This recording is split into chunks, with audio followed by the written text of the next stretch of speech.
السلام علیکم ورحمۃ اللہ وبرکاتہ۔ اسلامی سال محرم الحرام سے شروع ہوتا ہے کہ جس کی فضیلت اللہ کے نبی صلی اللہ تعالیٰ علیہ وسلم نے بھی ارشاد فرمائی ہے کہ محرم الحرام کا مہینہ بابرکت مہینہ ہے، مقدس مہینہ ہے، متبرک مہینہ ہے۔ لیکن ہماری قوم کی حالت یہ ہے کہ اس مہینے کو عیاشی اور بدماشی اور فضولیات اور رسومات میں گزار دیتی ہے، جبکہ ہونا یہ چاہیے کہ یہ عبادت کا مہینہ ہے،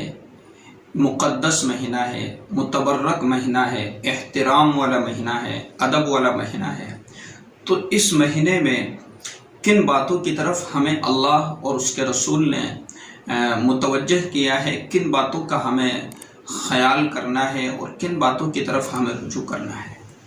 تو ان مہینوں میں جن میں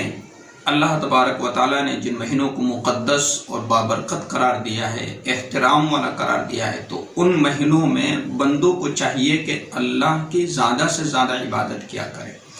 زیادہ سے زیادہ قرآن کی تلاوت میں لگا کرے، زیادہ سے زیادہ تسبیحات وغیرہ کی پابندی کیا کرے۔ لیکن اس کا الٹا ہو رہا ہے۔ اس زمانے میں باطل طاقتوں نے مسلم نوجوان قوم کو ایک ایسے رخ کی طرف موڑ دیا ہے کہ جس میں شیطان نے وَزَيَّنَ لَهُمُ الشَّيْطَانُ أَعْمَالَهُمْ کہ شیطان انسانوں کے لیے ان کے برے اعمال کو مزین کر کے، اچھا کر کے، بہترین پولیتھین میں پیک کر کے اس طریقے سے دکھلاتا ہے کہ ہر ایک کو خوبصورت لگتا ہے اور وہ سمجھتا ہے کہ یہ عمل اچھا ہے، یہ کام اچھا ہے، یہ جو ہم کر رہے ہیں یہ کوئی سنت عمل ہے یا کوئی ثواب کا کام ہے، جبکہ ایسا نہیں ہے۔ دیکھیں آپ، محرم الحرام کا مہینہ شروع ہوگا تو لوگ، ہمارے نوجوان رات میں 10 بجے تک، 11 بجے تک، 12 بجے تک ڈھول اور تماشوں میں مشغول ہوں گے،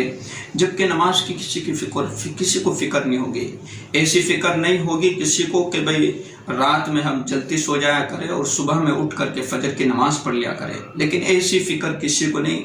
ڈھول میں، تماشوں میں، بازاروں میں، چوراہوں پر ادھر ادھر بیٹھ کر اپنی پوری رات گزار دیں گے اور وہ یہ سمجھیں گے کہ ہم نے ایک دین کا ایک اہم فریضہ ادا کر دیا ہے۔ جبکہ محرم الحرام کے مہینے میں جو واقعہ پیش آیا ہے حضرت حسین رضی اللہ تعالیٰ عنہ کا، جو واقعہ کربلا کے نام سے مشہور ہے، یہ بڑا دردناک واقعہ ہے، اور اس واقعے سے ہمیں کیا سبق ملتا ہے؟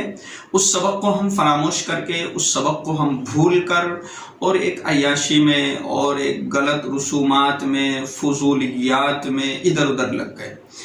واقعہ کربلا سے ہمیں جو سبق ملتا ہے وہ سب سے زیادہ سبق یہ ملتا ہے کہ نماز کا اہتمام کتنا ضروری ہے، نماز کتنی ضروری چیز ہے کہ میدان جنگ ہو، چاہے کیسا ہی موقع ہو، کتنے ہی زبردست اور طاقتور دشمنوں کے سامنے کیوں نہ کھڑا ہو، اگر نماز کا وقت آ جائے تو نماز کسی حال میں نہیں چھوڑنی۔ تو یہ واقعہ، اس واقعے سے ہمیں سبق ملتا ہے نماز کا، ہمیں درس ملتا ہے، ہمیں پیغام ملتا ہے، ہمیں میسیج ملتا ہے، لیکن ہم نے ان چیزوں کو فراموش کر دیا ہے، اور شیطان نے ایک ہتھ کنڈا اختیار کیا، ہتھ کنڈا تیار کیا کہ تمہیں نماز پڑھنے کی کیا ضرورت ہے، تم ڈھول تماشے میں لگ جاؤ، ادھر ادھر کی باتوں میں لگ جاؤ، تاجے بنانے میں لگ جاؤ، اور پھر تم ادھر ادھر کی باتیں کرنے میں لگ جاؤ۔ یہ تمام باتوں سے ہمیں پرہیز کرنا ہے، اور کام ہمیں یہ کرنا ہے کہ نمازوں کی پابندی کرنی ہے، تسبیحات کی پابندی کرنی ہے، قرآن کی تلاوت کی پابندی کرنی ہے، چاہے ہم 2 رکوع، 3 رکوع، 4 رکوع پڑھیں، لیکن روزانہ اس کا معمول بنائیں، اور خاص طور سے محرم الحرام کے مہینے میں اس کی پابندی کا اہتمام بڑھا دینا ہے ہمیں۔ اور پھر جب محرم الحرام کا دن آ جائے تو اس میں ہمیں اپنی عبادات میں ادھر ادھر فضولیات میں لگنے کے بجائے ہمیں یہ کرنا چاہیے کہ ہم قرآن کریم پڑھیں اور شہداء کو بخشے۔ اس سے بڑی فضیلت کیا ہو سکتی ہے؟ اس لیے میرا عزیزو، میں آپ سے یہی میسیج دینا چاہوں گا، یہی آپ کو پیغام دینا چاہوں گا کہ اللہ نے اس مہینے کو متبرک مہینہ بنایا ہے، مقدس مہینہ بنایا ہے، احترام والا مہینہ ہے، تو ہمیں اس احترام والے مہینے میں عبادت میں لگنا ہے، اور اس احترام والے مہینے میں غلط رسومات سے اور غلط باتوں سے ہمیں بچنا ہے۔ اب آئندہ کی ویڈیوز میں انشاءاللہ غلط رسومات کیا ہے، غلط باتیں کیا ہے، 10 محرم میں اسی طریقے سے پورے محرم الحرام میں لوگ کیا کیا